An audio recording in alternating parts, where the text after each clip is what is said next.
Dear students, ಇವತ್ತು ಮತ್ತೊಬ್ಬ ಸಾಮಾಜಿಕ ಸುಧಾರಕರನ್ನ ನೋಡೋಣ. ಅನಿ ಬೆಸೆಂಟ್. ಅನಿ ಬೆಸೆಂಟ್. ಓಕೆ, ನಿಮ್ಮೆಲ್ಲರಿಗೂ ಗೊತ್ತು, ಇವರು ತಮ್ಮಷ್ಟಕ್ಕೆ ತಾವು ಗುರುತಿಸ್ಕೊಂಡಿದ್ದು ಯಾವುದಂತಂದ್ರಲ್ರಿ, ಥಿಯೋಸಫಿಕಲ್ ಸೊಸೈಟಿನಿಂದ. ಥಿಯೋಸಫಿಕಲ್ ಸೊಸೈಟಿ ಆ್ಯಕ್ಚುಲಿ ಇವರೇ ಎಸ್ಟಾಬ್ಲಿಷ್ ಮಾಡಿದ್ದು ಅಂತ ಭಾಮನ್ ತಿಳ್ಕೊಂಡ್ರೆ ಹಾಗಲ್ಲ. ಥಿಯೋಸಫಿಕಲ್ ಸೊಸೈಟಿ ಎಸ್ಟಾಬ್ಲಿಷ್ ಆಗಿದ್ದು 1886ದಾಗ ರೀ. 1886. Okay,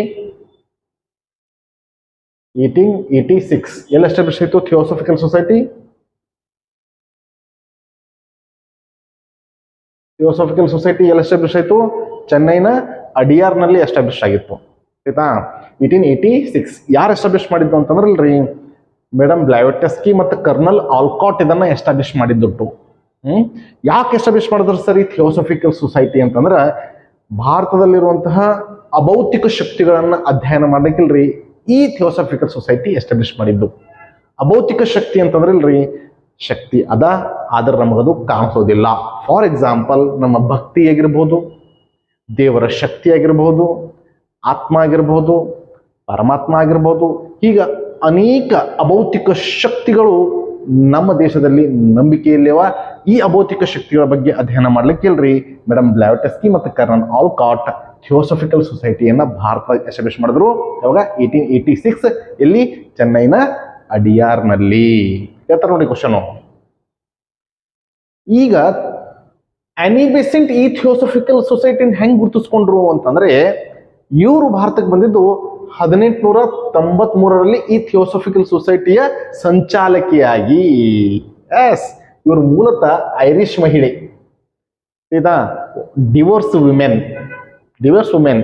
she came to India in the year 1893. ಆಯ್ತಾ? ಥಿಯೋಸಫಿಕಲ್ ಸೊಸೈಟಿಯ ಸಂಚಾಲಕಿಯಾಗಿ ನೇಮಕಗೊಂಡು ಭಾರತಕ್ಕೆ ಬಂದಿದ್ದು ಇವ್ರಿಗೆ.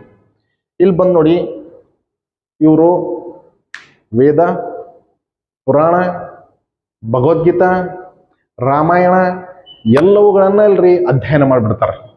ಎಷ್ಟು ಜ್ಞಾನಿ ಆತರ ಅಂದಲ್ರಿ, ವೇದಗಳು ಇವರು ತುದಿ ನಾಲಿಗೆ ಮೇಲೆ ಬರ್ತಾವ. ಹಾಗಾಗಿ ಇವರನ್ನ ಶ್ವೇತ ಸರಸ್ವತಿ ಎಂದು ಕರೆಯುವರು. ಎಸ್, ಅನಿ ಬೆಸೆಂಟ್ ಅವರನ್ನ ಏನಂತ ಕರಿತೀವಿ ನಾವು? ಶ್ವೇತ ಸರಸ್ವತಿ ಅಂತ ಹೇಳಿ ಕರಿತೀವಿ. ಆಯ್ತಾ?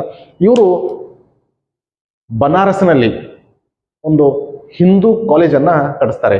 ಮುಂದದು ಬನಾರಸ್ ಹಿಂದೂ ವಿಶ್ವವಿದ್ಯಾಲಯ ಅಥವಾ ಮದನ್ ಮೋಹನ್ ಮಾಳವೀಯ ಅವರ ನೇತೃತ್ವದಲ್ಲಿ ಆ ಅನಿ ಬೆಸೆಂಟ್ ಅವರಿಂದ ಸ್ಥಾಪನೆಗೊಂಡ ಹಿಂದೂ ಬನಾರಸ್ ಕಾಲೇಜ್ ಮುಂದೇನಾಗ್ತರಿ ಯೂನಿವರ್ಸಿಟಿ ಆಗುತ್ತೆ, ವಿಶ್ವವಿದ್ಯಾಲಯವಾಗುತ್ತೆ. ನೋಡಿ ಇಲ್ಲಿ, ಇವರು ಈ ಜ್ಞಾನವನ್ನ ಕೇವಲ ಸಾಮಾಜಿಕ ಸುಧಾರಣೆಗಾಗಿ ಮಾತ್ರ ಇಡಲಿಲ್ಲ, ನಮ್ಮ ಭಾರತದ ಸ್ವತಂತ್ರ ಹೋರಾಟದಲ್ಲೂ ಕೂಡ ಅವರ ಒಂದು ಪಾತ್ರ ಹಿರಿದಾಗಿರ್ತದೆ ಅಂತ ಹೇಳೋದು. ಇವ್ರು ನೋಡಿ, ಕಾಮನ್ ವೀಲ್ ಎನ್ನುವ ಪತ್ರಿಕೆಯನ್ನು ಹೊರಡಿಸುವುದರ ಮೂಲಕ ಅದರಲ್ಲಿ ತಮ್ಮ ಸಿದ್ಧಾಂತಗಳನ್ನ, ಸಾಮಾಜಿಕ ಸುಧಾರಣೆಗಳನ್ನ, ರಾಷ್ಟ್ರೀಯವಾದವನ್ನ ಬಿತ್ತರಿಸ್ತಾರೆ. Common wheel. ಈ ಅನಿ ಬೆಸೆಂಟ್ ಅವರು ರಾಷ್ಟ್ರೀಯ ಕಾಂಗ್ರೆಸ್ಸಿನ ಮೊದಲ ಮಹಿಳೆ ನೋಡ್ರಿ. ಎಸ್, ಕಲ್ಕತ್ತಾದಲ್ಲಾದಂತಹ ರಾಷ್ಟ್ರೀಯ ಕಾಂಗ್ರೆಸ್ಸಿನ ಮೊದಲ ಅಧ್ಯಕ್ಷೆ, ಮಹಿಳಾ ಅಧ್ಯಕ್ಷೆ ಅನಿ ಬೆಸೆಂಟ್. ಇದಾದ ನಂತರ ಇವ್ರೇನ್ ಮಾಡ್ತಾರೆ, 1916ದಾಗ ಹೋಮ್ ರೂಲ್ ಚಳವಳಿ ಕೂಡ ಮಾಡ್ತಾರೆ. ಬಾಲಗಂಗಾಧರ ತಿಲಕ್ ಅವರೊಂದಿಗೆ ಸೇರಿ ಹೋಮ್ ರೂಲ್ ಚಳವಳಿ ಮಾಡ್ತಾರೆ. 1916ರಲ್ಲಿಯೇ ಈ ಅನಿ ಬೆಸೆಂಟ್ ಅವರು ಭಾರತದಲ್ಲಿ ಧಾರ್ಮಿಕ ಹಿಂದೂ ಮತ್ತು ಮುಸಲ್ಮಾನರು ಏನಿರ್ತಾರ ಒಡೆದು ಹೋಗಿರ್ತಾರ ನೋಡ್ರಿ, ಅವರನ್ನ ಒಗ್ಗೂಡಿಸುವ ಕಾರ್ಯ ಮಾಡ್ತಾರ ಹೋಮ್ ರೂಲ್ ಚಳವಳಿಯ ಮೂಲಕ. ಯಾರು ಮಾಡ್ತಾರ್ರಿ? ಅನಿ ಬೆಸೆಂಟ್. ಹೋಮ್ ರೂಲ್ ಚಳವಳಿಯ 2 ಬ್ರಾಂಚಸ್ಗಳವ, 2 ಕೇಂದ್ರ ಕಚೇರಿಗಳು. ಒಂದು ಚೆನ್ನೈ, ಇನ್ನೊಂದು ಪುಣೆ. ಚೆನ್ನೈನ ಹೋಮ್ ರೂಲ್ ಕಚೇರಿ ಯಾರು ನೋಡ್ಕೊಂಡು ಹೋಗ್ತಿರ್ತಾರೆ? ಅನಿ ಬೆಸೆಂಟ್. ಪುಣೆಯ ಕೇಂದ್ರ ಕಚೇರಿ ಬಾಲಗಂಗಾಧರ್ ತಿಲಕ್ ಅವರು ನೋಡ್ಕೊಂಡು ಹೋಗ್ತಿರ್ತಾರೆ.